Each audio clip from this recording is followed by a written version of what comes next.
مؤسسات الدولة yang memanas-manasi terhadap yayasan-yayasan negeri negara, الوطنية institusi-institusi pemerintahan, فهو مجرم itu adalah pelaku kriminal. ولو لبس عمامة Meskipun orang tadi pakai imamah, ولو قال لكم دين meskipun mengatasnamakan itu agama, ولو قال لكم نصرة الإسلام meskipun dia mengatakan kepada kalian menolong Islam, membela Islam, إما هو مغفل يضحك عليه أو كذاب itu mungkin dia orang bodoh yang diketawain atau dia itu penipu. أيا كان هذا الإنسان Siapapun manusia ini.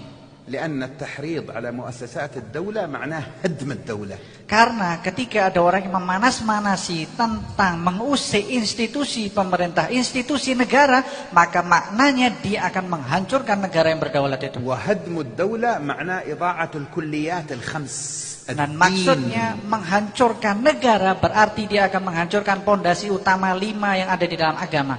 الدين Yang pertama agama, والنفس menjaga jiwa, يعني الحياة kehidupan maksudnya, والعقل dan kemudian akal, والعرض dan harga diri, والمال. dan harta. وانظروا إلى الدول التي سقطت ماذا حصل في الخمسة هذه. Dan lihat, coba perhatikan negara-negara yang sudah jatuh. Coba perhatikan dari 5 pondasi yang penting di dalam agama ini. لأن من مهام الدولة كما ذكر إمام الحرمين الجويني في غياث الأمم وكما ذكر الإمام الماوردي في الأحكام السلطانية وغيرهما أن من مهام الدولة حفظ الكليات الخمس. Bagaimana disebutkan oleh Imam Juwaini dan disebutkan juga Imam Mawardi di kitab mereka, bahwasannya peran negara yang berdaulat adalah menjaga 5 landasan utama di dalam. Kami habaib, benar Habib Syahir Habib, betul, benar. Tapi ingat, kita habaib warga negara Indonesia, keturunan Yaman, Hadramaut, jangan bikin galau di NKRI. Mau marah Habib yang lain terserah. Memang kenyataan, kita nah habaib warga negara Indonesia numpang di Indonesia. Kenyataan. Keturunan Nabi kalau pemahamannya tidak sama dengan Nabi, jangan belajar dari dia. Yang paling penting itu pemahamannya memiliki mata rantai. Kalau nasabnya saja sampai ke Nabi, tapi pemahamannya tidak sampai ke Nabi, jangan belajar kepada dia. Tapi kalau ada keturunan Nabi, nasabnya sampai, pemahamannya juga sampai ke Nabi Muhammad SAW, utamakan dia. Keturunan Nabi, nasabnya sampai ke Nabi, tapi gaya hidupnya beda dengan gaya hidupnya Nabi, jangan didekati. Dia kan manusia biasa juga, bisa berbuat salah, jangan kemudian didewakan. Keturunan Nabi ini, keturunan Nabi. Keturunan Nabi bukan Nabi. Keturunan Nabi Muhammad bukan Nabi Muhammad SAW. Keturunan Nabi Muhammad kalau jalan di jalannya Nabi Muhammad SAW, baru kita jadikan panutan. Baru kita jadikan panutan. Kalau keturunannya Nabi Muhammad SAW tidak jalan di jalannya Nabi Muhammad SAW, ya tidak ada bedanya. Keturunan anaknya Nabi Nuh tidak sejalan dengan Nabi Nuh, kita ikuti dia, tenggelam kita, naik gunung bareng dia, tenggelam kita bersama orang-orang yang tenggelam. Itu anaknya Nabi, bukan keturunannya lagi ya. Jika keluarga Nabi Muhammad SAW bikin dosa, bikin salah, kita kasih tahu. Anak kasih tahu sama orang. Dalam hal kesalahan dan dosa, mereka sama seperti orang Islam lainnya, nggak beda. Mereka bikin salah, harus mereka nanggung dosa. Dan mereka akan dituntut oleh Allah. Itu antara mereka dengan Allah. Antara kita dengan dia, kita wajib nasihatin dia sebagaimana kita wajib nasihatin umat Islam yang lain yang bikin dosa. Nggak beda dalam hal ini.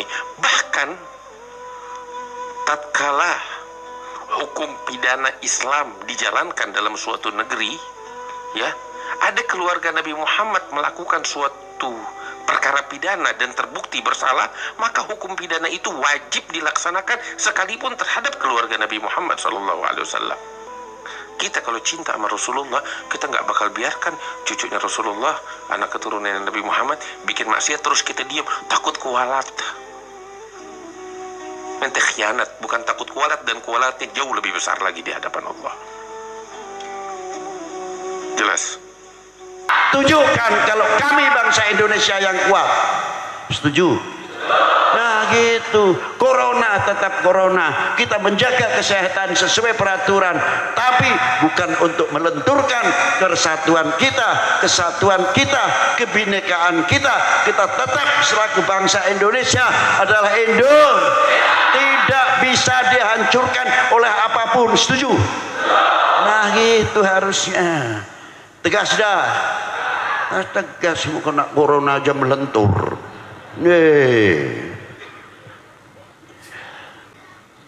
Apa Pancasila.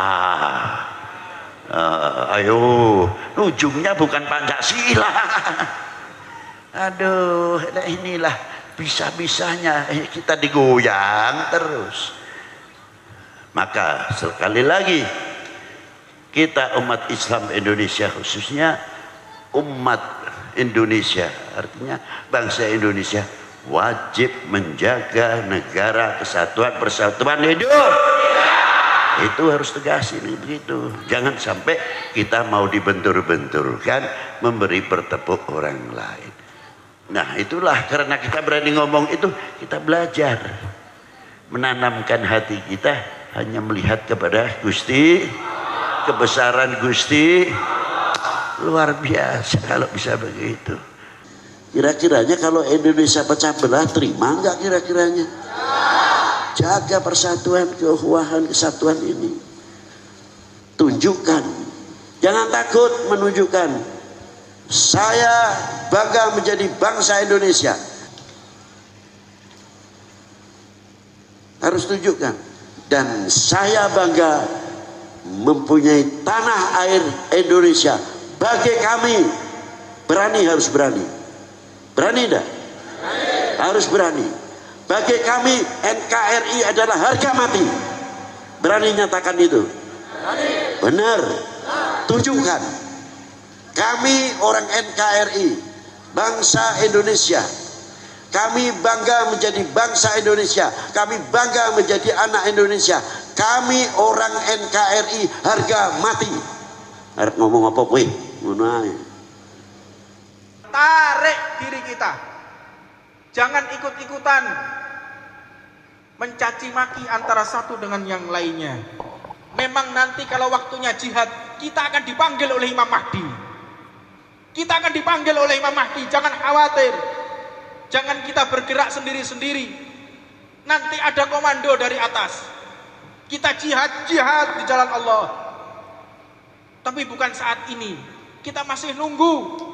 Keinginan Nabi Muhammad, seluruh umat Islam, Bani Adam, semua ras, semua suku, semua wilayah meninggal dalam keadaan beriman kepada Allah Subhanahu wa ta'ala. Jadi tujuan kita jihad untuk membunuh orang Islam, ini sesuatu yang paling salah. Salah besar.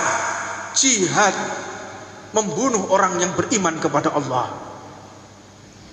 Maka ini fenomena yang dihembuskan di negara kita. Bagaimana caranya organisasi Islam satu dengan yang lain, mereka saling bertikai, mereka saling menghina, mereka saling mencaci, mereka saling menghancurkan harga diri antara satu dengan yang lain. Ini memang propaganda Zionis, ini propaganda Yahudi yang memang ingin merusak kerukunan antar umat baginda Nabi Muhammad SAW. Terus di negara kita dihembuskan terus. Bagaimana caranya ormas satu dengan yang lainnya, mereka saling mencaci, mereka saling membantai, mereka saling bermusuhan. Tetap yang rugi ini adalah umat Nabi Muhammad. Tetap yang rugi adalah umat Nabi Muhammad. Korbannya tetap umat Nabi Muhammad. Tidak ada korban di luar umat. Ini strategi